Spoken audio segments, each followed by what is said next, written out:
একজন প্রবাসী তার নিজেরে কি পরিমাণের জুলুম করে, কত পরিমাণের অত্যাচার করে তারা। कोयल है ना, हीट हो गया, थोड़ा शॉर्ट हो गया, ये जंपिंग खुलेगा तो शॉर्ट रिपेयरिंग करेगा। और ये वाला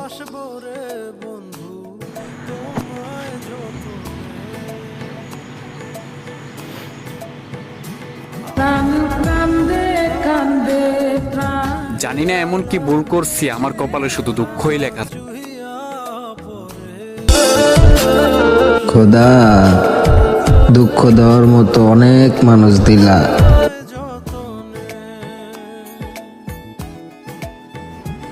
প্রথম কয়েল যেটা এটা হলো G2